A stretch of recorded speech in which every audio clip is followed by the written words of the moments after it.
TV kanbagaw bisimila ka émission mandikano muso cɛsiri muso cɛsiri émission min bɛ bɔ ka jabaranin ka dimanche au dimanche 16h ni segin bɛ k'a kan mardi 13h tilegan in na an wulila ka se mɔgɔ ma mɔgɔ min lakodɔnnen don kosɛbɛ kosɛbɛ opérateur économique don a ladɔnnen don an ka nafɛnw bayɛlɛmali sira fana kan an ka sugu kɔnɔ gabuda la ani baaraya kɔnɔna la an wulila ka sama ni ɲininkali dama damani an bɛ n'o tɛgɛ la n'ala ma basi kɛ n'an kan bɛ jɔn ma n'o ye baramuso PDG an bɛna ɲininkali ninnu tɛgɛ la n'a tɛ kɛ basi an ni an ka jɛ k'o fɔ an tile Mare tilenga. Simogo. Ma. Si monsieur Brema Duma to basi tɛ Ko basi fete. muso tɛ bɛ mɔgɔw wuli ka sima an bɛna ɲininkali dama dama tɛmɛ ka baara tɛ bolo n'a tɛ kɛ basi Basi fete. ɲininkali fɔlɔ o ye jumɛn an bɛ fɛ ka dɔn Brema Duma yɛrɛ ye jɔn ye Ok. Burama Dumia ye malien de. Ne wulula Bamako yan amdalai. N ye n ka denmisɛnniya fan dɔ kɛ Senegal n'o ye san 7 ɲɔgɔn ye. N seginna ka na faso la. Bon, n y'a ye n ye wagati dɔ fɛnɛ kɛ Côte d'Ivoire jamana kan san 2 ɲɔgɔn. N bɛ woro baara kɛ a ɲɛma. Bon, maintenant n seginna tuguni ka na faso la. Bon, hukumu kɔnɔna la n nana fɛn feere daminɛ. Ne fa tɔgɔ de ye Bajugu Dumia. N ba tɔgɔ ye Aminata Konate. O bɛɛ lajɛlen maliyɛnw de ye anw ye maninkaw de ye. Donc hukumu kɔnɔna la n bɛ yan n b'i ka kɛnɛ kan bi inchallah ne kɔni n bɛ se ka fitinin min fɔ o de ye nin ye société Aminata Konate fɛnɛ promoteur de ye nin ye n'o ye groupe Aminata Konate n'a composé don bi ni société 22 ye. Ok, o ɲininkali diyara n ye komi i yɛrɛ bɔra k'a fɔ cogo min na i ko k'i ba de tɔgɔ Aminata Konate donc i ye idée sɔrɔ o de la k'i ka société tɔgɔ da i ba la mais idée nana e la cogo di? Ok, i komi n'i y'a jateminɛ i b'a ye k'a fɔ an ka sugu kɔnɔna la yan fɛn bɛɛ de bɛ bɔ kɔfɛ ka na. Ne ye san 10 kɛ sugu kɔnɔ n bɛ nafɛn feere la. Bon, nafɛn feere san 10 n yɛrɛ nana ye k'a fɔ fɛn o fɛn bɛ yen n'an bɛ ka feere 10 ans kɔnɔna la a bɛɛ bɛ ka bɔ kɔfɛ ka na mais Mali ta ye a la juma ye. Maliyɛn minnu bɛ Mali kɔnɔ u bɛ se ka waso ni mun ye minnu bɛ Mali kɔfɛ olu bɛ se ka waso ni mun ye les jeunesses maliens minnu bɛ na sini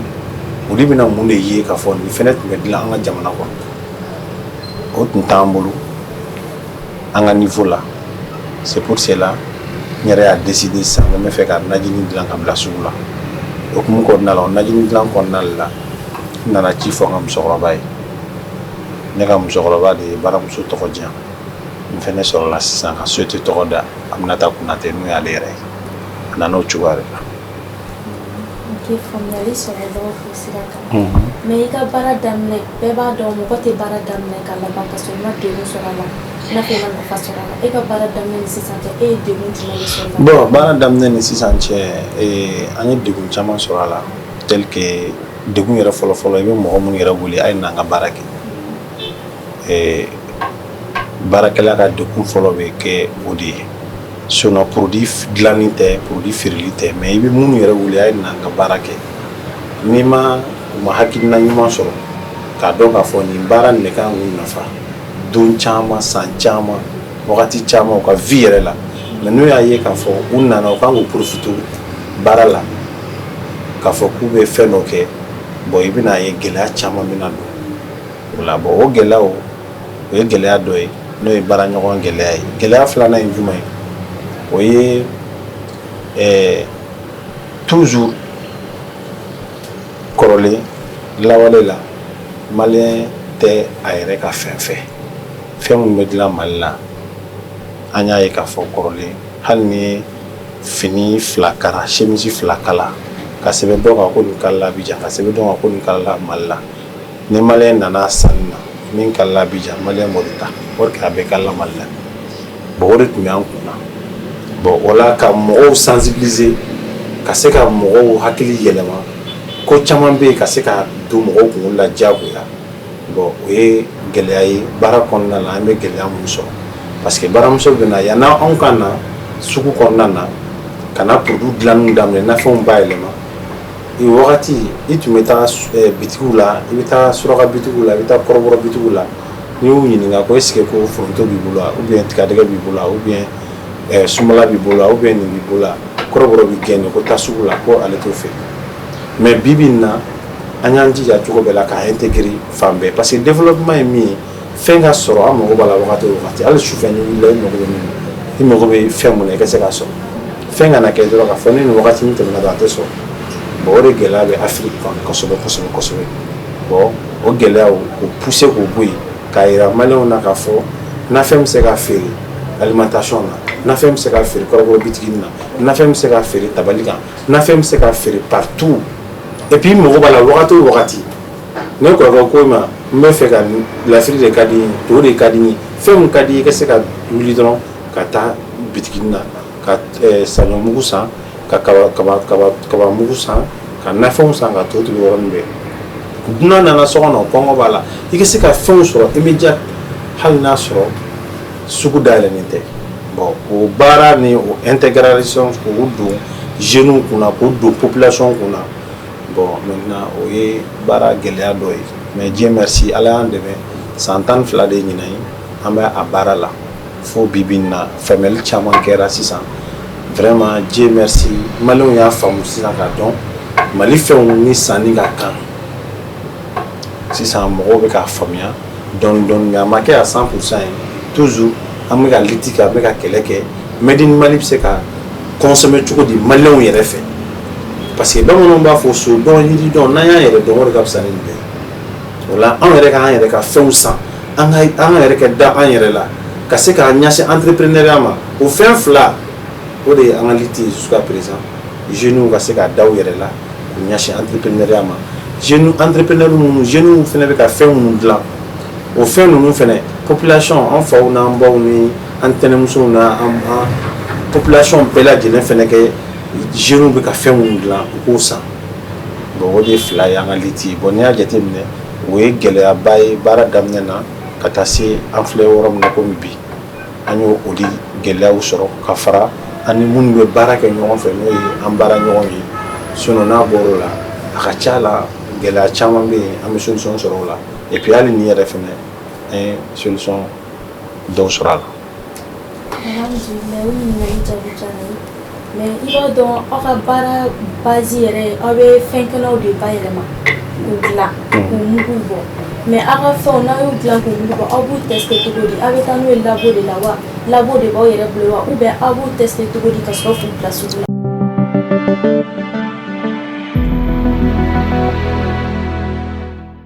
Oui, an bɛ fɛn minnu dilan labo bɛ yen minnu bɛ yen nɔ ni jeunes sɔrɔla Mali kɔnɔ yan ka labo kalan kɛ ka se ka certificat sɔrɔ labo la fo ka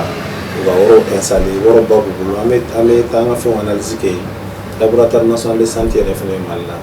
labo 3 4 bɛɛ bɛ yen an bɛ se ka taa fɛnw analyse kɛ yɔrɔ min na n'o bɔra yen labo interne m'an yɛrɛ bolo usine na an bɛ fɛn fɛn kɛ matière première yan'a ka na yan'an ka transformer o b'an bolo an bɛ se ka sɛgɛsɛgɛli kɛ cogo min na ka se ka produit qualité bɔ parce que n'i y'a mɛn bi ko baramuso bɛ Mali de tɔgɔ représenter diɲɛ fan bɛɛ bon épices usine baw bɛ diɲɛ kɔnɔ i y'a faamuya an ni minnu bɛ ɲɔgɔn sɔrɔ marché mondial la bon o la wajibi de don n'anw bɛ fɛ an ka jamana drapeau ka kɔrɔta jamana bɛɛ kan diɲɛ kɔnɔ o la f'an ka se k'an jija ka qualité kɛ qualité tɛ se ka ɲa i ye minnu fɔ nin ye an kɛlen don k'o mesure bɛɛ lajɛlen ta an ka usine kɔnɔna la bi alhamdulilayi ala y'olu nɔgɔya an ye. Alhamdulilayi o ɲininkali diyara n ye an bɛ pause dɔɔni ta ne ni filɛbagaw an ka jɛ an ka nin lamɛn aw k'an bɛ sɔnni nin kɛnɛ kelen kan.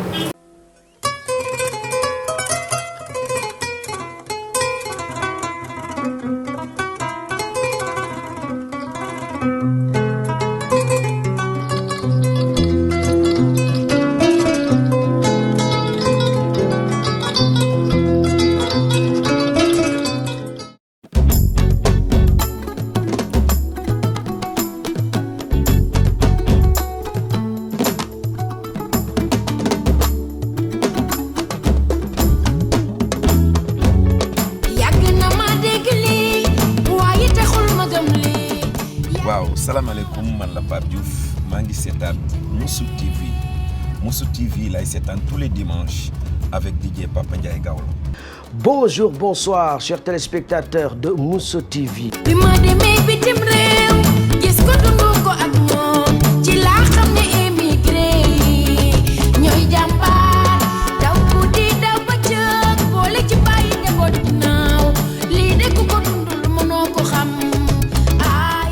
Suivez Moussou TV avec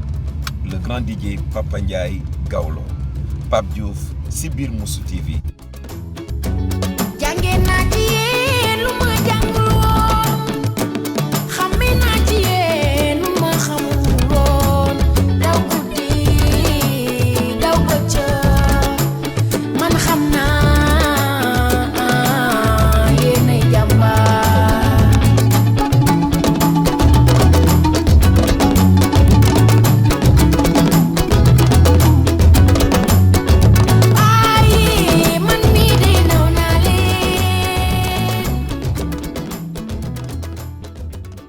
C'est parti, votre nouvelle émission sénégalaise sur Moussou TV appelée Penchimi.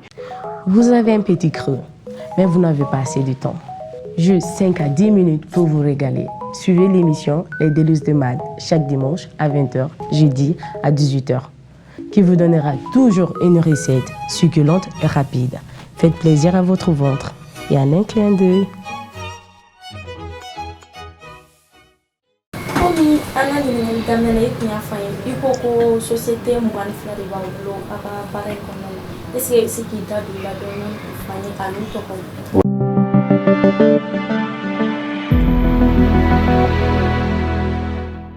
oui société mwan flane e anana ni jumai munana ni société mwan flaye e amnata kunati no nga société premier ni bayre to ko diam o kama ni souhaité moi fla créer maintenant créer groupe bon maintenant quel est un groupe ici ça pourquoi souhaiter moi fla follow parce que né a déterminé ambc en mogo bc fin ma amnata kunate mogo bc fin ma na an seka avancer abana fanga mina mboko fe kana bo transit bambo bo de banga mina transit ke kana ya famia btp bambulo ame woro jo na me angar jo ka izin kura jo nga btp be no oli bo baro kay. Bon maintenant agence de com bambulo parce que il m'a pour de l'antico de faire communication que ya bon maintenant on a chama ni bambulo assurance bambulo pour que ka se ka munu yere fene be anga produit ta ka bul na ka fere gitronga no anga mo assurance pile lu bela jelena ya famia pour que vous assurer en cas sera baka kasara o kasro asra ou assurer bon ya jate be na o souhaiter munu fene bambulo o société bela jelen fene bebe ka bena directeur de a bena konomo de et puis a bena fene ka baro de bon la société nous fene ni o ta ko jatimne ba so o nyashine do mali drone ko nama suno nambora mali kofe ame jamana tanela mini mali tekele ya famia société amna ta kuna tebe jamana tanela hors de Mali maintenant o jamana tan la sisa ambe anga usine be jamana flala ina fa Côte d'Ivoire anga usine kelembe min be baramuso produit là usine kelema mbolo Sénégal mun fene baramuso produit là bon maintenant ka damne yan ka taga fo faraje jamana nga Gabon al 600 euros na Gabon conteneur be ka charger anga usine na be kata Gabon fengela to Baraza Kinshasa anga conteneur be to bela baramuso produit bi taga jamana chaman kan pour juste faire midon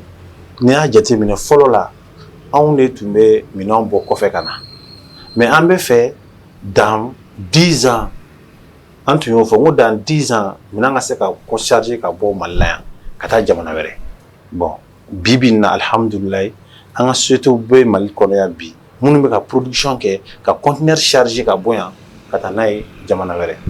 fona sera fo mo ko yere ka ba ko ya na fara ko ni bora malla mo ko ba ko no ko se ka ke parce que Mali les sougoué ne Mali te chinois ka sougou te ja ne Mali te to ka sougou te ja ne Mali te libanais ka sougou te ja ne Mali te entre fait jamana nu shi ka sougou te ja parce que bébé ni ka mina feria mais oli se ka fam chugo si de la ka fo Mali jeune be ka kumbi ka se ka produit glaw yere ka tla ka bo Mali kono ka tana ka jamana ka ne taara ni conteneur fɔlɔ min ye Faransi ne ka conteneur kalo 3 a ma se ka bɔ parce que o dabali banna documenté o ma min ɲini n fɛ n y'a bɛɛ d'u ma et parce que mɔgɔ minnu bɛna wari anw utiliser comme sugu n'anw yɛrɛ taara k'an fana bɛ t'u ka wari ta ka na n'a ye non a ma nɔgɔ dɛ bon maintenant il faut que o de ka kɛ parce que bi na bɛɛ de bɛna Mali sanu Mali wari jɛ de ka taa n'a ye ko t'u serga la bon munna maliyɛnw yɛrɛ fana tɛ se ka taga dɔw fana ta ka na n'a ye Mali la parce que ni produit bɔ yan ka bila ka taa jamana wɛrɛ c'est comme i bɛ ka t'u ka wari de cɛ économie de cɛ ka na n'a ye fɛ yen bon o la an y'a ye k'a fɔ o baara ninnu filɛ nin bi na an y'o kow sigi sen kan pour dɔrɔn vraiment Mali kɔni a sininama a ka se ka kɛ fɛn ye fɛn min k'a dɔn laɲini min tun bɛ an ka masakɛ kɔrɔw bolo Mali ka se ka kɛ usine Mali ka se ka kɛ entrepreneur jamana ye an bɛ fɛ vraiment an ka liti min o de ka se ka kɛ bon o la n'i y'a jateminɛ bi i bɛna ye k'a fɔ o fɛn ninnu o société ninnu bɛɛ lajɛlen kelen-kelenna bɛɛ ka na force de di an ka entreprise Aminata Konate ma pour que a bɛ produit minnu dilan a la matière donni a n'a transporteli ka taga a n'a communiqueli a fɛn bɛɛ lajɛlen bɛ Aminata Konate yɛrɛ ka groupe kɔnɔna la minnu bɛ se ka kɛ sababu ye Aminata Konate bɛ se ka taa kosɛbɛ an ye dɔgɔtɔrɔso fana dayɛlɛ n'o ye clinique o clinique fana o bɛ baarakɛla bɛɛ lajɛlen ta i bɛ t'i tɔgɔ sɛbɛn avec 1000 francs participation par mois ani muso ni denw famille mɔgɔ 5 a bɛ aw bɛɛ lajɛlen ta i y'a faamuya i ka furakɛli bɛ kɛ nɔgɔya la ambulance bɛ yen a bɛ se ka na tu sais an ye ko organiser pour que baarakɛla minnu fana b'an bolo o fana kana na parce que e bɛ ka baara kɛ bi n'a fɔra e sa k'i muso man kɛnɛ hakili tɛ sigi i fa man kɛnɛ hakili tɛ sigi mais ne groupe yɛrɛ kɔnɔna la ne clinique bɛ docteur jɔlenw bɛ yen spécialiste bɛɛ lajɛlen bɛ yen hali salle de bloc d'opération bɛ yen a bɛɛ bɛ yen bon o la directement ni somɔgɔw dɔ banana a ka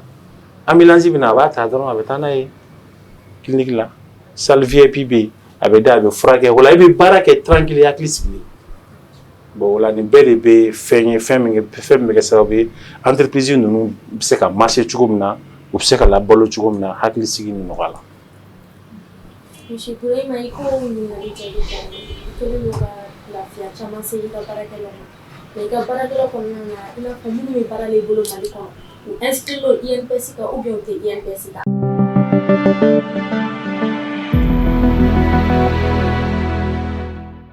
Voilà minnu b'an bolo baara la bi Mali kɔnɔna la n'i y'a ta k'a lajɛ a caman de bɛ INPS la i y'a faamuya parce que bi n'an kɛlen don ka jeunes caman de mobiliser bi k'u bɔ sokɔnɔ sigi la k'u bila baara la bon maintenant o jeunes ninnu n'i y'a jateminɛ k'u fara ɲɔgɔn kan an sera ka minnu hakilinaw bɔ binganiw na parce que ni jeune tɛ baara la diyagoya a bɛ taa wari ɲini de wari bɛ sɔrɔ cogo cogo taa marifa ci mɔgɔ la i m'a ye bi insécurité bɛ dugu la voilà parce que munna baara sɔrɔbaliya bɛɛ bɛ fɛ ka wari sɔrɔ ka taa 31 fêti kɛ e dun tɛ baara la bon o dun fana sera ka ban e m'a ye parce que pour cela u bɛ bin mɔgɔw kan u bɛ mɔgɔw ni bɔnti u bɛ marifaw ci mɔgɔw la jagataw fɛn kama bon o la mun de bɛ se k'o ban jamana kɔnɔ c'est de l'industrie opérateur économique de bɛ se k'o ban bon maintenant n'i y'o jateminɛ an ye jeunes minnu fara ɲɔgɔn kan o canal kɔnɔna la k'u bila baara la jeunes 5000 5017 jeunes an sera k'o de mobiliser bi k'o bila olu kɛ baara kɛ bon 5017 jeunes la sisan minnu caman de donna INPS la an labanna ka bureau yɛrɛ de créer an ka entreprise kɔnɔna la sisan ka INPS minnu bɛ INPS baara dɔn kosɛbɛ k'u recruter i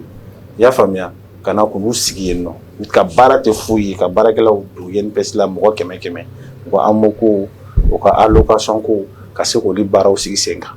parce que fɛn min don ko wari ɲɛnama tɛ mais a bɛ baarakɛla lafiya sini a bɛ kɛ sababu ye baarakɛla fɛnɛ a ka retraite a bɛ se ka fɛn sɔrɔ bi na n'i y'a jateminɛ se tɛ moyen tɛ mɔgɔw ye ni i bɛ AMO la a b'i dɛmɛ i b'a ye ordonnance dɔ bɛ yen a b'a fɔ ko 2000 mais n'i bɛ AMO la 1000 ou 800 bon o ye bɛɛ sira de ye ka baarakɛlaw dɛmɛ o la an pɛrɛlen don ka baarakɛla bɛɛ don a la mais baara min don a ma nɔgɔn parce que carte ko donna la sisan a ko compliquera mais an sera ka bureau dɔ créer pour ka se ka baarakɛlaw minnu fɛnɛ b'u ɲɛsin o baara dɔrɔn ma parce que entreprise kɔnɔ ne jama cayara a bɛ organiser bɛɛ lajɛlen b'i ɲɛsin i ka baara ma o fɛnɛ mɔgɔw bɛ yen sisan n'olu sigi a baara dɔrɔn kama k'a système d'u ma inchallah bibi na o côté kɔnɔ alhamdulillah. Comme il parle à Pato, mais qu'on convie avec 5017 jours. Parmi ces 5017 jours, il a fait tuer à Pato, pour usine flower pour Ivoire à Sénégal. Malien genou dans les 5017 jours, ou bien Jamana Wara, Demsen, ou Fananya Mimi, comme par exemple, nous des Maliens.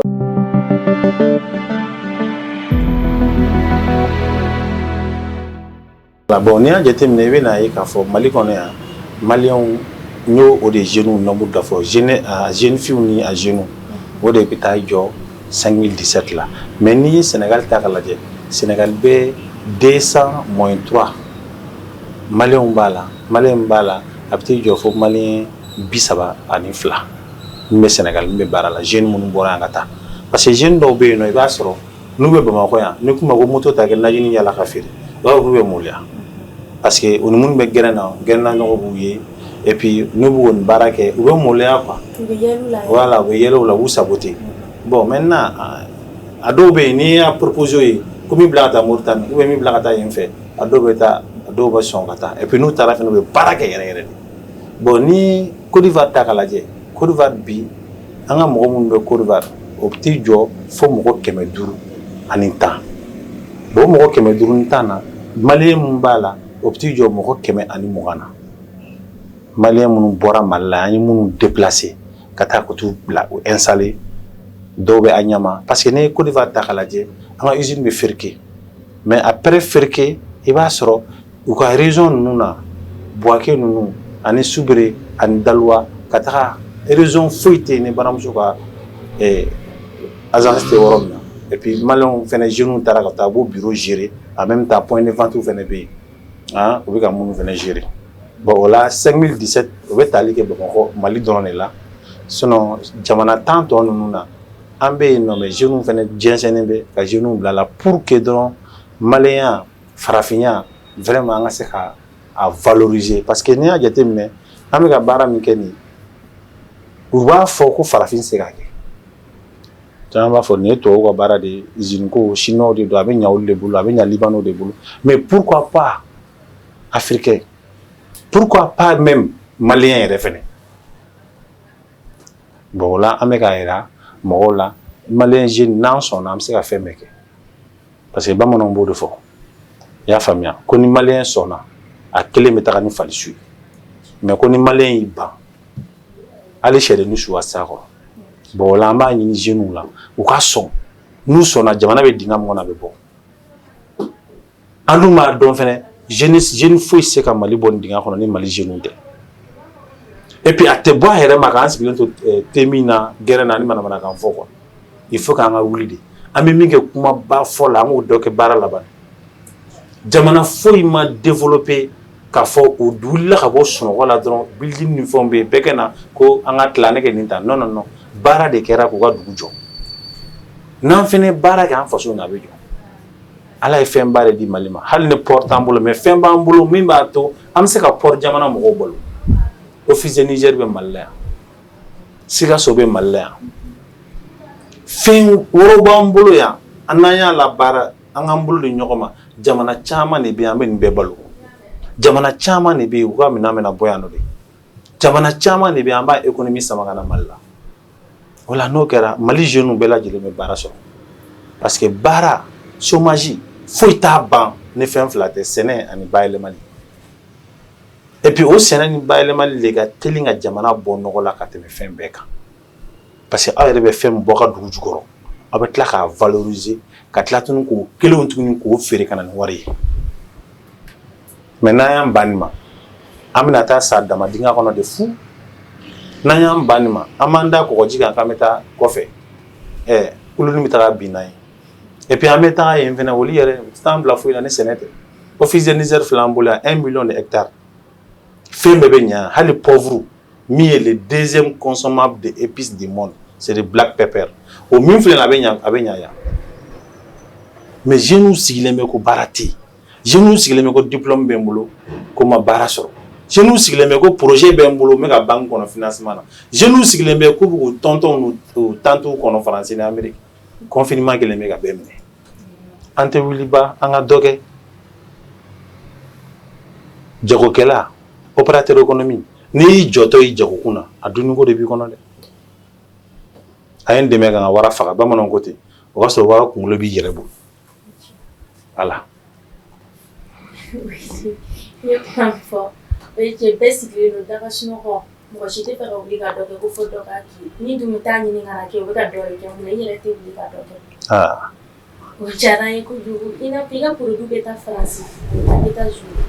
mais e bɛ se k'a dɔn cogo di k'i ka produit bɛ taa Faransi a bɛ taa États-Unis u bɛ baara min kɛ u bɛ wari hakɛ min sɔrɔ e bɛ se k'o prix n'o coût e b'u dɔn cogo di i danaya mɔgɔw de don wa ou bien walimɔgɔw de bilalen don ka baara la yan u yen nɔ wa ou bien e yɛrɛ hakilina ye jumɛn ye o taabolo la.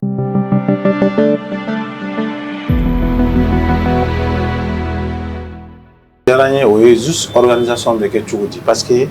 mɔgɔninfin ni organisera yɔrɔ n y'a fɔ mɔgɔ dɔ ye ko mɔgɔ kelen bɛ se ka kɛ maliyɛn kelen bɛ yen ko société 22 b'a bolo k'a bɛ k'a bɛɛ gérer a bɛ k'i sigilen to Mali kɔnɔ yan ka jamana 10 gérer yala a bɛ bonya hakili ma mais i bɛ n'a ye k'a fɔ n'an b'a baara kɛ en réalité i b'a sɔrɔ an bɛ entreprise de créer fɛ yen n'an entreprise créer jamana ninnu na an bɛ compte de dayɛlɛ o fɛ yen ni compte dayɛlɛna entreprise min créera o jamana kan wa entreprise nin na a n'o fɛn de b'a an permettre an ka minɛn bɔ yan ya entreprise ka minɛn bila ka taa u k'a reçoit k'a feere bon sisan mɔgɔ minnu bɛ yen nɔ i b'a sɔrɔ a dɔw bɛ yen i n'a fɔ n ye cogo min na jeunes minnu bɔra yan ka taa u bɛ baara kɛ comme salarié mais a dɔw bɛ yen nɔ u ka compte dɔw bɛ yan an b'u ka sara dɔ d'u ma yan u ka sara dɔ bɛ d'u ma yen fɛ fɛnɛ bon maintenant a jeunes ninnu filɛ n'olu fɛnɛ taara olu fɛnɛ bɛ yen duguladenw de ta u bɛ wagati min k'u cɛ ma u b'u ka kan mɛn u bɛ wagati min k'u cɛ ma u bɛ dugu dɔn i y'a faamuya u bɛ wagati min k'u cɛ ma parce que ne b'u ja la min u kana siran quoi parce que olu yɛrɛ bɛ to ka na anw fɛ yan u ka entreprise dayɛlɛ yan Hindu bɛ n'u ka entreprise dayɛlɛ yan Libanɛw bɛ n'a dayɛlɛ tubabuw bɛ n'a dayɛlɛ an kɛrɛfɛ jamanaw bɛ wuli ka na entreprise dayɛlɛ Mali la mais pourquoi pas maliyɛn bɛ siran ka taa entreprise dayɛlɛ jamana wɛrɛ munna o la ne b'u ja la min aw kana siran ne faamaw n'u ka faamaw nana bagabaga a y'a yira u la k'a fɔ aw nakun tɛ foyi ye yan nɔ an tɛ ka dɔrɔgu feere u ka jamana kan an tɛ ka sonyɛli kɛ an tɛ ka foyi kɛ an nana de k'u dɛmɛ k'u ka jamana développer an nana de k'u dɛmɛ k'u ka chômage kɛlɛ de là a bɛ faamu u yɛrɛ fɛnɛ ja bɛ min u bɛ taga a ka ca la n'Ala bɛ ko min na a tɛ tiɲɛ a caman bɛ yen bi a bɛɛ développera o cogoya la bon i b'a sɔrɔ sisan an bɛ Mauritanie u bɛ wari min dun yen ani an bɛ wari min dun kelen tɛ mais an bɛ se k'o gérer cogo di n b'o fɛnɛ gestion fɛnɛ f'i ye parce que n'i y'a jateminɛ i b'a ye Mauritanie bɛ OGA de dun Mali bɛ CFA de dun mais compte b'an bolo Mauritanie banque la bon maintenant an b'an ka produit feere Mauritanie région bɛɛ la maintenant camion bɛ bɔ yan nɔ a bɛ charger produit la a bɛ taa directement Mauritanie mais n'a jiginna Mauritanie n'u y'a feere u bɛ OGA de bila an ka compte kɔnɔ mais n'u ye OGA bila an ka compte kɔnɔ o ye Mauritanie ye n'i taara Lajinɛ Faranginɛ de bɛ yen olu bɛ Faranginɛ de fɛnɛ bila an ka compte kɔnɔ yen nɔ i bɛ taa ni produit i bɛ baramuso produit feere u ma n'a y'an ja an b'a feere u ma ni CFA ye u bɛ se ka a wari bila an kun ni u ka OGA ye soit an bɛ OGA facture u kun yan an bɛ calcul kɛ a ka nɔgɔn quoi wari dɔɔni dollar CFA wari diɲɛ wari bɛɛ dɔɔni c'est pas compliqué quoi bon maintenant an bɛ se ka wari min sɔrɔ cogo di k'a dun n bɛn'o de système fɔ i ye quoi bon n'i taara Gambie an bɛ baara kɛ Gambie ye anglais jamana de ye bon olu bɛ dalasi de dun olu ka wari tɔgɔ de ko dalasi bon o la i bɛ n'a ye jamana fɛn fɛn bɛ yen ko an tɛ wari kelen n'an bɛ ka baara k'i fɛ i b'a sɔrɔ i ka wari mana don an ka compte kɔnɔ étant ici an bɛ wari ninnu virement kɛ o de a kana Mali la a ka kɛ falenko 2 ni 3 ye an b'a bila ka taa an ka fournisseur fɛ yen kɔfɛ an ka emballage ninnu bɛ bɔ kɔfɛ an ka pauvre bɛ bɔ kɔfɛ an ka produit minnu bɛ bɔ kɔfɛla la an b'a kɛ k'o minɛnw san c'est comme ne Lajinɛ jateminɛ sisan nɛrɛkolo fini minnu bɛ bɔ yen matière minnu bɛ yen o la n'an ka feere kɛra ka wari bila compte kɔnɔ de la an b'olu wari de ta ka matière première san ka sɔrɔ ka na n'a ye c'est le système que i bɛ se k'i to la ka se ka diɲɛ jamana bɛɛ gérer k'i to Mali la.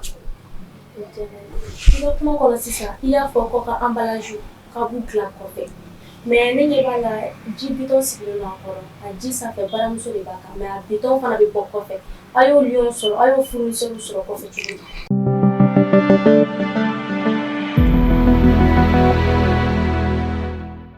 Oui, emballage bɛ bɔ kɔfɛ mais emballage minnu bɛ bɔ kɔfɛ olu bɛ yen mais ji ninnu na sisan par exemple ninnu filɛ ninnu bɛɛ bɛ dilan an yɛrɛ bolo an yɛrɛ fɛ yan ni emballage an b'a dilan yan an bɛ ji ka an bɛ ji a bɛɛ bɛ dilan usine kɔnɔ quoi i y'a faamuya emballage min bɛ kɔfɛ o de an bɛ fɛn mugu kɛ emballage minnu kɔnɔ ani pot minnu bɛ yen ni nafɛn mugu b'o kɔnɔ les tri olu n'a ɲɔgɔnnaw an b'olu de importer sinon ninnu juste an bɛ port-forme minnu yɛrɛ bɛ dilan yan datugunan ninnu a bɛɛ bɛ se ka dilan Mali la yan nɔ ninnu bɛɛ bɛ dilan ninnu kɔni vraiment an avancé o la kosɛbɛ kosɛbɛ c'est pas la peine an k'a fɔ k'i bɛ ji bidon bɔ fo kɔfɛ ka na o yɛrɛ tɛ se ka kɛ parce que i mago bɛ saniya mais i tɛ se k'o sɔrɔ a la quoi voilà a bɛɛ bɛ dilan sur place machine b'a bɛɛ kɛ sur place. Aw ka fɛn mugu nafɛn mugu i n'a fɔ poivre mugu fɛn mugu dagani grillade ninnu a ka épices ɲagaminen ninnu n'a b'u susu k'u mugu bɔ a b'u susu kolon la k'u mugu ou bien machine de b'a bolo. Machine de bɛ yen minnu b'a baara kɛ. Machine bɛ yen minnu b'a tɛntɛn machine bɛ yen minnu b'a fiyɛ machine bɛ yen minnu fana bɛ a si machine bɛ yen minnu b'a kɛ sachet la automatiquement. Mais an y'u ka kuma bɛɛ faamu welekan jumɛn b'e bolo sisan ka ɲɛsin i ka client musoman i n'a fɔ sukɔnɔmusow gwadonmusow welekan jumɛn b'e bolo ka a d'u ma halisa baramuso minɛnw sanni kama ka k'u ka tobili ka gaw ja ka dumuniw ja.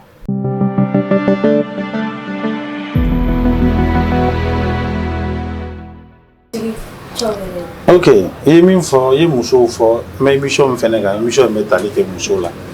bon ne yɛrɛ fɛnɛ vraiment ne ka diɲɛlatigɛ ye musow de ye musow bɛ se ka lafiya cogo di diɲɛ kɔnɔ ne fɛnɛ mana n da ne bɛ miiri o dɔrɔn de la musow bɛ lafiya cogo di bon o la n'i y'o fɔ an bɛ se ka min fɔ musow ye dɔrɔn u k'a dɔn k'a fɔ musoya kolankolon tɛ quoi i y'a faamuya n'i ye ne ka entreprise ta bi k'a lajɛ a muso ka ca n'a cɛ ye a ɲɛmɔgɔ caman bɛ yen o bɛɛ ye muso ye ne ka directrice générale ye muso ye o b'a sɔrɔ directrice commerciale ye muso ye baramuso kɔnɔna na a ɲɛmɔgɔ caman de ye muso ye parce que musoya vraiment an ka laɲini ye min ye femme battant caman ka sɔrɔ maliyɛnw na an dun b'a dɔn ni maliyɛn musow ta k'a lajɛ en réalité ka an kɛrɛfɛ jamana musow lajɛ i bɛna ye différence ba de b'u ni ɲɔgɔn cɛ n'u sɔnna ni an ka jeune fille ninnu sɔnna i b'u ye u bɛ produit da moto kɔfɛ i yɛrɛ ka moto boli ni jamana wɛrɛ muso an kɛrɛfɛ muso jamana wɛrɛ musow nana u b'u lajɛ u b'u da waga de parce que munna ils sont femmes battantes bon o la vraiment an bɛ min fɔ dɔrɔn hali bi cɛw jeunes fana k'u jija u ka musomaninw lajɛ olu bɛ ka min kɛ u bɛ ka wulikajɔ kɛ bi parce que olu y'a dɔn réalité ye min ye o tɛ sɔrɔ kamaleninw kun bilen n'an ma wuli ka dɔ k'an yɛrɛ ye n'an y'an sigi a bɛ kɛ baara ye kamaleninw aw fana ka wuli bani an bɛ kɛ jɛ ka baara kɛ an ka complexe kɛ zoro ye quoi an ka complexe kɛ zoro ye jamana o jamana bɛ yen n'a développera jamana si jeune ta ka jamana bila ka na jamana wɛrɛ développer abadan yan jeunes yɛrɛ de bɛ sɔn baara ma ka sɔn wulujilabɔ ma ka sɔn dingalabɔ ma ka sɔn ka produit ta ka ɲu kun ka feere ne tun bɛ ciment papier ɲu kun Bamakɔ yan ka feere ne tun bɛ sɛfan kɛnɛ kɛ kɛsu kɔnɔ ka ɲu kun ka yala ka feere yɔrɔ baramuso kɔni najini tɛ o bon ne dun ne ye Bamakɔkaden de ka wolo Amudalayi an ka gɛrɛn bɛ yen fɛn bɛɛ bɛ yen n y'a bɛɛ ye ka to yen ka ɲɛsin baara ma o ni ɲinan cɛ i bɛna ye ne ka don sugu kɔnɔ ka nafɛn tulu suma k'a siri k'a feere depuis mɔgɔ min yɛrɛ bɛ place di ne ma n'a ko ko ne Bamakɔkaden don k'a tɛ se ka an ka baara nin kɛ dɛ ko f'i ka bɔ village la ne ko non ne kɔrɔmuso k'a ma nin bɔra Bamakɔ nin ye Bamakɔkaden min ye nin bɛ baara bɛɛ kɛ voilà ne ye tulu siri n ma tulu siri n b'a feere sugu la n bɛ n débrouiller n bɛ n tɔgɔma n sen na n bɛ bɔ an ka so Amudalayi ka na Lafiyabugu sugu la n bɛ feere kɛ ni n tilala feere la au lieu que n ye sotarama ta non n bɛ tila tuguni ka n tɔgɔma ka na Sɛngɛmu kɔfɛ du dɔ tun bɛ yen nɔ famille dɔ bɛ yen olu tun bɛ sɛw mara sɛfan minnu fɛnw bolo ne bɛna fitiri kun bɛ k'u ka sɛfan ta engrais la n bɛ tan san ka kɛsu kɔnɔ ka ɲun kun ka bɔ ni pemi wɔɔrɔ ye ka bɔ ni ka n tɔgɔma sɛnɛ yɛrɛ n ka taa n ka so bitigini kɔrɔbɔrɔ n bɛ tɛmɛ kɔrɔbɔrɔ bitigini fɛn fɛn na n bɛ sɛfan feere a bɛɛ la yanni n bɛ se so a bɛ ban feere la i b'a sɔrɔ alifɛri kelen na ne bɛ 40 sɔrɔ yanni n ka bɔ so ka taga yanni n ka sotarama ta ka taga ka 25 bɔ n ka taga i bɛ na ye n bɛ n tɔgɔma sen na ka bɔ n ka place la ka taa so yanni n bɛ se so n bɛ 400 sɔrɔ bon o la ninnu ye fɛn dɔ de ye il faut que jeunes ka complexe b'u la ka maloya b'u la i bɛ se ka maloya b'u la cogo di ni dɛsɛlen don n b'o fana secret di jeunes ma o bɛ kɛ cogoya min na a y'a bila aw kun na k'aw ye étranger hali ni wolola yan a bila i kun na k'i bɔra dugu wɛrɛ ka na i n'i ye baara kɛ n'i ka wari sɔrɔ i kan ka taa segin ka taa i faso la wala n'o kɛra sisan sabotage gɛrɛnnadenw bɛ ni saboter cogo o cogo a t'i tɔɔrɔ parce que i b'a bila i kun na k'i bɔra kɔfɛ ka na k'i tɛ yafa bilen bon o la jeunes k'u jija cogoya bɛɛ la nin ko ninnu filɛ nin ye tant que an ma maloya tigɛ ka bɔ an ɲɛ la k'an ka faso jɔ faso nin tɛ jɔ parce que an bɛ ban baara min ma yan walahi n'an taara kɔfɛ an b'o ɲini an t'o sɔrɔ an bɛ ban min ma yan dɛ n'an taara kɔfɛ an b'o ɲini an t'o sɔrɔ bon ni min fana ye baara sɔrɔ ou bien ni min kɛra ni min ye entrepreneur sira ta a bɛɛ fana pressé don tu as vu Mali jeune bɛɛ bɛ fɛ ka essentiel de ta si tɛ fɛ ka yɛlɛ escalier la bilen ko ka suma ko ka wari a daminɛ dɔrɔn ka kɛ waritigiba ye a ka gɛlɛn dɛ i y'a faamuya a ka gɛlɛn dɛ bi voilà bi ye baramuso ɲinan ye baramuso san 20 ani san 12 de san 12 avant ne ye san 10 kɛ Lafiyabugu sugu la n bɛ nafɛn ni tulu feere n'i y'o fara san 12 kan san 22 san 22 e tɛ se k'a fɔ dɔrɔn o tigi bɛ yɔrɔ min na bi ne bɛ n ta daminɛ san 1 dɔrɔn ne bɛ se yen c'est impossible o la il faut k'i kɛ tɛmɛsira dɔw de fɛ bamananw ko ɲani tɔɔrɔ sɛgɛn maɲumako o min b'i n'i ka hɛrɛ sɔrɔ cɛ en tant que n'i m'o kɛ k'o ban k'i t'i tɛgɛ de kɛ hɛrɛ mais an bɛ fɛ ka hɛrɛ sɔrɔ ka sɔrɔ a ma ɲani an bɛ fɛ ka hɛrɛ sɔrɔ ka sɔrɔ a ma sɛgɛn o tɛ se ka kɛ dɛ quand tu es jeune n'i bɛ fɛ ka kɛ opérateur économique a bila i kun na k'a fɔ i ka projet min b'i bolo i tɛ se k'a nafa dun hali san 2 a bila i kun na dans 10 ans i b'i ka projet nafa dun o la n'o kɛra n'i ye baara daminɛ i tɛ pressé parce que 10 ans de b'i kun na i bɛ tɔɔrɔ ni ɲani min sɔrɔ a la pour que u ka foyi la a bila i kun na k'a fɔ i bɛ ka na entrepreneur baara min fɛnɛ kɛ nin a bɛ i n'a fɔ wara ɲɛnama minɛ de waraba ɲɛnama jɔlen ko taga minɛ i ɲɛ m'o la dɛ i bɛna gɛlɛya min sɔrɔ o minɛli la dɛ a bila i kun na i b'o gɛlɛya de sɔrɔ yanni k'i kɛ entrepreneur ye bon o waraw fɛnɛ en tant que i m'o kunkolo fɛnɛ minɛ a bila i kun na ko i tɛ banque tɛ n'i financer ni m'i ka wara kunkolo sɔrɔ banque t'i financer dɛ ni m'i ka wara kunkolo sɔrɔ i tɛ partenaire foyi ye kana juru don i la ni m'i ka wara kunkolo sɔrɔ mɔgɔ si tɛ matière bɔ jamana kɔfɛ kana di f'i k'i ka wara kunkolo de sɔrɔ wala n'o kɛra i b'a ye i bɛ se ka partenaire sɔrɔ i ka dossier bɛ étudier daminɛ banque la u bɛ commencer k'i ɲininka nani nin mais en tant que o ma kɛ i bɛ dossier déposer i ka samara ju bɛ ban i tɛ bɔ parce que u t'a dun mɔgɔ e ma fɛn min yɛrɛ daminɛ fɔlɔ mɔgɔ bɛ dɛmɛ yan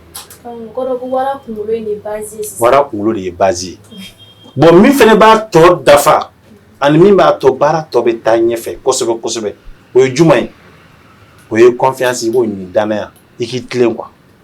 jeunes bɛ fɛ ka fɛn sɔrɔ mais u bɛ fɛ k'u kun sigi mɔgɔw ni e ye min ka minɛn ta dɔrɔn ayi o ka wari sɔrɔlen y'i bolo baara ye ni ye min ka minɛn ta i b'o ka wari tiɲɛ ni min mais e bɛ taa ɲɛ cogo di voilà bon f'an k'an tilen n'an ye baara daminɛ ni partenaire minnu ye hali n'u bɛ jamana wɛrɛ n'u ye matière première di ma ka danaya da ka mɔgɔ kelen n'i y'i tilen ka bɔ a sira fɛ i bɛ mɔgɔ filanan sɔrɔ n'i y'o ta bɔ a sira fɛ i bɛ mɔgɔ sabanan sɔrɔ n'i y'o ta bɔ a sira i bɛ mɔgɔ sɔrɔ fo mɔgɔ camanba bon o la u k'u jija k'u fɛnɛ fara u boloda la. baara o baara n'i bɛ don a ni tilenna jɛlenya ye a bɛ taa ɲɛ i bolo. o ye tiɲɛ. vraiment bɛɛ kɔfɛ n bolo kan jumɛn bolo conseil jumɛn b'i bolo ka di muso minnu ye entrepreneur ye déjà commerçant to sukɔnɔ muso cɛsirilenw conseil jumɛn bɛ bolo k'a d'u ma halisa u ka continuer cɛsiri hokumu kɔnɔna la n'u ma fɛn min fara kan u ka n'u bɔ a la. Bon conseil min bɛ ne bolo k'a lase muso cɛsirilenw ma ani muso entrepreneur a ma nɔgɔn cɛ yɛrɛ bolo kuma t'a musolama ma mais bamananw b'a fɔ ko mɔgɔ timinandi ko de bɛ nɔgɔ ko la ko min ka jugu wo kɔnɔfɛn ma n t'a ni ci la o de bɛ se ka wo kɔnɔfɛn bɔ k'i sɔrɔ yen o la n bɛ min fɔ an balakaw ye hali bi u k'u cɛsiri u k'u timinanja u k'u courage ta o b'a dɔn k'a fɔ baara o baara n'i y'i cɛsiri k'i jija i bɛ nafa sɔrɔ a la denmisɛnninya t'o la musoya t'o la cɛya t'o la muso bɛ se ka tile ka kɛ mɔgɔ ɲɛnama ye ka sɛbɛnna sira ta i n'a fɔ muso bɛ se ka kɛ mɔgɔ lankolon ye k'i du ka kɛ kalabanci ye k'i kalabanci minan fa ka tɛmɛ bɛɛ lajɛlen kan o bɛ se ka kɛ muso kunda bon cɛ fɛnɛ bɛ se ka kɛ ten fɛnɛ sira ninnu bɛ yen nɔ a bilalen don n'a fɛnsɛnnen don an bɛɛ ɲɛkɔrɔ nin ye sira ɲuman ye nin ye sira kolon ye nin ye ɲɛtaga sira ye bon juma de ka di juma de ka ɲi i bɛ juma ta n'i ye mɔgɔ lankolonya sira ta i bɛ jate mɔgɔ lankolonw de fɛ n'i taara vagabondya ni bandiya ni manamanako sira ta i bɛ jate olu de fɛ mais n'i kɛra mɔgɔ ɲɛnama ye ka sɛbɛnna sira ta sira min b'i la avancer i bɛ avancer kɛ bon o la an kɔni bɛ min fɔ dɔrɔn musow ye hali bi u k'u cɛsiri k'u jija u k'u baara kɛ parce que bi bi in na ne kɔni bɛ se ka min fɔ dɔrɔn muso kɔni vraiment u ka business u garisɛgɛ ka bon u ka business ka di Dieu merci aujourd'hui c'est 22 ans ne bɛ business kɛ ni musow dɔrɔn de ne ma deli ka cɛ business yɛrɛ kɛ ne ka business bɛɛ n bɛ nafɛn feere sugu la musow de bɛ na na san kun maintenant n bɔra sugu kɔnɔ ka industrie kɛ n bɛ ka musow ka fɛn de feere ka musow lafiya i y'a faamuya o san 22 kɔnɔna na ne ye nafa sugu bɛɛ sɔrɔ a la parce que munna musow fɛ baara a ka di mais cɛ bɛɛ tɛ se dɛ cɛ bɛɛ tɛ se dɛ cɛ bɛɛ tɛ se dɛ cɛ 200 bɛ n'i y'a bila a la a ka baara bɛ tiɲɛ mais muso min fɛnɛ bɛ baara kɛ cɛw cɛma ka cɛw mara ka cɛw gire ka entreprise ba ta o fɛnɛ tɛ baara nɔgɔ ye dɛ i bɛna muso 200 bila a la a bɛ tiɲɛ a bolo bon o la fɛn min don musow k'u cɛsiri dɔrɔn k'u hakili t'u yɛrɛ la a baara mun b'a nɔgɔya i bolo n'i bɛ cɛw cɛma i hakili to i ka baara de la i ɲɛ jɔ i ka baara la i ka baara de kɛ priorité à 90%. cɛw fɛnɛ na aw ka business bɛnna musow ka business ma a y'aw ɲɛsin aw ka baara de ma i k'i ɲɛ jɔ i ka baara la k'i concentrer i ka baara kan à 90%. o la n'o kɛra an balakaw a ka baara bɛ ɲɛ aw bolo parce que mɔgɔw b'a fɔ musow tɛ se yɔrɔ jan musow ka baara tɛ tɛmɛ yɔrɔ jan o muso présidents bɛ yen muso wajulikɛlabaw bɛ yen muso galadonnabaw bɛ yen muso usine-tigibaw bɛ yen i y'a ye baara ye foyi tɛ dusu de don ani kanu ani n'i ye min sira ta ala b'i dɛmɛ a la o la ne kɔni bɛ min f'u ye dɔrɔn juste an ka ɲɛsin sira ɲuman ma an ka sira ɲuman ta jamana nin bɛ yɔrɔ min na bi a mago bɛ anw yɛrɛ de la jamana nin mago b'a denw de la jamana nin bɛ kulo don o don a bɛ ka maliyɛn denw de ɲini jamana nin mago b'a denw de la an dun de ye jamana nin denw ye ala de y'an k'a ye bi an tɛ se k'an ban ma voilà bon o la n'ala y'an kɛ jamana den ye an fana k'an jija an kɛ jamana nin den ɲuman ye a bɛ dingɛ min kɔnɔ anw de bɛ se k'a bɔ an tɛ se k'a bɔ k'an to ɲɔgɔn juguya la dɛ an tɛ se k'a bɔ k'an to ɲɔgɔn saboteliba la dɛ an tɛ se k'a bɔ k'a to ɲɔgɔn hasidiya la dɛ an ka jɛ an bɛɛ lajɛlen jeunesse jeune fille les jeunes an bɛɛ k'an bolo di ɲɔgɔn ma an ka ɲɔgɔn minɛ an ka baara kɛ n'i sera Chine n'i taara jeune fille sɔrɔ minɛnfuruya la maçon baara la so jɔyɔrɔ la i yɛrɛ bɛ n'a fɔra ko nin ye muso i b'a fɔ ko tiɲɛ tɛ mais yen nɔ bɛɛ kelen don ka ɲɔgɔn minɛ cɛw musow bɛɛ kelen don ka ɲɔgɔn minɛ jeunes pour que u ka baaraw bɛ taa ɲɛfɛ n'i bɛ taa bitikiba dɔw la i bɛ taa sanni kɛ Chine bitikiba dɔw la i b'a sɔrɔ i bɛ taa cɛ ni muso sɔrɔ yen cɛ yɛrɛ tɛ kuma e fɛ yɛrɛ mais muso de b'i occupé la a ko bɛɛ bɛ muso de bolo o la muso y'a tɛ ko lankolon ye musoya tɛ ko kolon ye musoya man kan tɛ ka musow man kan tɛ ka musoya bafu ye k'i yɛrɛ kɛ i n'a fɔ ne bɛ min fɔ jeunes maliyɛnw africains ye farafinya tɛ an k'an yɛrɛ bafu ye farafinya tɛ k'an ka baara kolon kɛ farafinya tɛ dɔrɔn k'a fɔ n ye farafin ye non farafin kɔni balo ye nɔgɔ de ye sa farafin kɔni non nin farafinya de ye nin sa non an ni ninnu tubabuw man ni ɲɔgɔn cɛ hakili min ba ala ye hakili min d'u ma o de ye kelen di d'an ma u bɛ miiri an fana bɛ miiri sen fila bolo fila an bɛɛ ye kelen u bɛ ka min kɛ pourquoi pas an fana se ka baara ɲuman in kɛ u ka ka baara ye u ka jamana développer munna jeunes fana se k'u bolo di ɲɔgɔn ma an ka baara ye ka Mali fana développer Mali bɔli dingɛ kɔnɔ k'a développer a bɛ komi ka taa ji de sɔrɔ fiɲɛ na ka min a ka nɔgɔn kojugu c'est tellement facile faut que mentalité min b'an kun na an k'o de bila fɔlɔ n'an y'o bila sisan non k'an bolo di ɲɔgɔn ma ni an bɛ taa de africain bɛɛ b'an lajɛ dugu nin tɛ na Kigali tɛ na Rwanda ko ne bɔra yen kɔsan na même pas 3 mois mais u bɔra kɛlɛ la wagati jumɛn hali an ma mɛn mais bi Afrique bi olu de bɛ ɲɛfɛ hali aéroport la i bɛ mana min kɛ k'i ka saki meleke n'i ser'u fɛ yen i b'a bɔ a la u ka aéroport la yen ka sɔrɔ ka taa sinon a mana tɛ don olu ka dugu kɔnɔ sanuya kama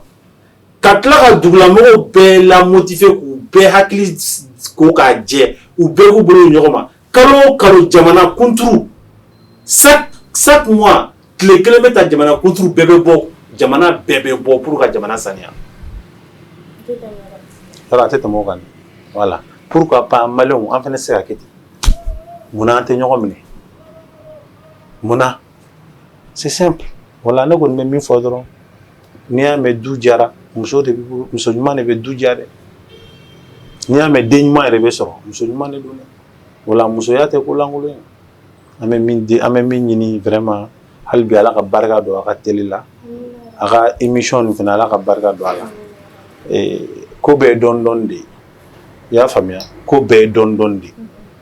a y'aw timinanja k'aw cɛsiri ninnu kow tun ye tubabuw ka baaraw de ye mais bi aw filɛ ka don a la a y'aw timinanja mɔgɔ ka sabotage kana bɔ a la dɛ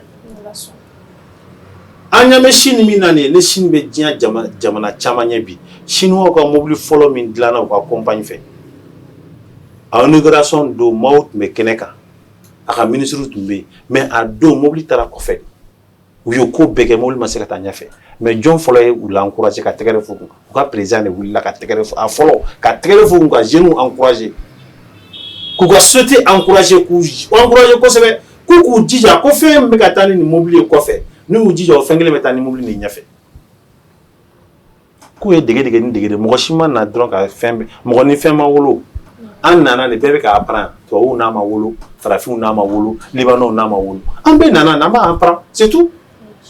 mais pourquoi an bɛ complexer k'an kunkolo siɲɛ ko parce que an kunsigi ka surun olu kunsigi ka jan olu ye jɛman ye an ye farafin ye dɔrɔn olu bɛ se ka ko mais pourquoi pas an yɛrɛ tɛ se ka kɛ fɛn bɛɛ de bɛ se ka kɛ Mali la yan walahi hali avion bɛ monter Mali la yan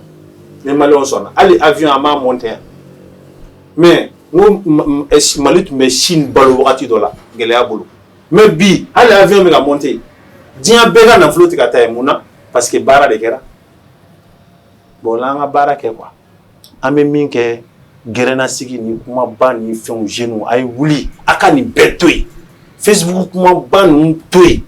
a y'an bolo di ɲɔgɔn ma an ka wuli an ka ɲɛsin baara ma n'an ɲɛsin baara an mago min na an b'a sɔrɔ dɛ baara dɔrɔn de bɛ se ka mɔnɛ min donna hadamaden na san 100 mɔnɛ min donna i mɔkɛ la i mɔkɛ i yɛrɛ tɛ dɛ i mɔkɛ mɔnɛ min donna i mɔkɛ la mɔnɛ min donna i fa la fɛn kelen min bɛ se ka mɔnɛ bɔ a n'a o mɔnɛ kelen min donna i la fɛn kelen min bɛ se ka bɔ i baara de baara dɔrɔn de bɛ se ka mɔnɛ bɔ mɔgɔninfin na an ka baara kɛ sa a fɛnsɛnlen filɛ nin ye Mali ye versi de fɛn bɛɛ bɛ se ka kɛ mais ni ma da i yɛrɛ la i tɛ se ka foyi kɛ projet min b'i bolo ni dalen t'o la i tɛ se ka taa yɔrɔ si o la an k'a lajɛ an ka da an yɛrɛ la an ka da an ka projet la an ka da Ala la an ka ɲɔgɔn minɛ an k'an tɛgɛ di ɲɔgɔn ma